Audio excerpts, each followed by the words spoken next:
whole issue of soft surfboards. The wave storms, there are various levels of soft surfboard. Catch Surf, Jamie O'Brien, Connie Robler, there's some very good surfers that have popularized these soft boards. And they've been around for a while. Some of the boogie board companies were making soft surfboards in the 80s, like Beastie, my dad's friend Buzzy at Tubes. And then Surf Tech came around. That was kind of like the first soft top, but they were like kind of hard. And surf schools latched onto them right away. And the idea behind the soft tops is that they're really floaty.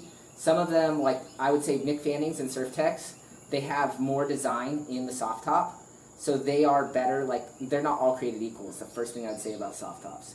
Are some of the manufacturing processes really harmful to the environment? Yes. Do surf schools treat them as like throwaway items that they drag down the beach by the leash and just like you see broken in half all over Rockaway? The liquid shredders, like people treat them like drinking straws.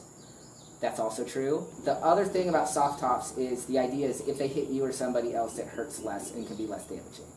First of all, it's not necessarily the case. You can break your neck surfing any surfboard. Doesn't matter if it's soft or hard. If you break your neck on a hard board and it hits you in the head, you could suffer a worse concussion or brain damage than if it's soft. But I've still had clients who went out on their own, not in a session with me, and the Mick Fanning hit them on the head and they needed staples. So sometimes even if a flat thing hits you on your head, your skin is like so tight on your head, like it can just burst anyway. So they don't necessarily stop that from happening. Just like leashes, they're not ipso facto safe.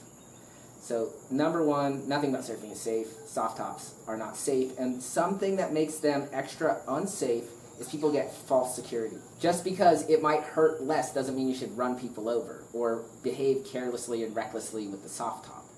And they can engender careless, reckless behavior. Like the pros that ride them, it's not careless and reckless because they're extremely skilled, but they might actually feel even a level of like less care than riding their standard board made of polyurethane or epoxy because it's a soft top. Again, it's this idea of disposability that you could also really care for your soft top. You could get, like I have a bunch of clients with like 8-foot Mick Fannings, which I have recommended for a lot of people because they're a solid board. They work really well, they have really nice design. You could put nice futures fins in them. The Beastie models, like the higher end model. So then the question would become, why would you get a higher end soft top and not just get a regular surfboard? And the answer there would be like, again, that fear factor of the board hitting you or somebody else when you're scared of like being in control of your equipment. So on the conservative side, you know, and also the higher end soft top is going to still be cheaper. And it's a part of surfboard design history. There are shapers and designers and pro surfers like Mick Fanning involved in these boards. There's also those like super high end soft tops, crime surfboards, surf crime.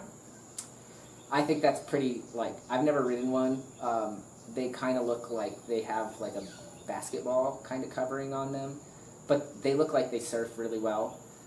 And I like that play that they've done, you know, that it's a crime, they're calling it out, but lineups are getting crowded, so people are seeing a need for these boards. So I'm only like kind of saying a soft board might be the way to go for a lot of people, but I would say veer towards higher end. And we're talking about somebody who's beginner 1.0, like pretty green to surfing, just going to be starting their research and their acculturation into surfing culture and learning about these different shapers and these different designs and the different fin systems, but like that takes time.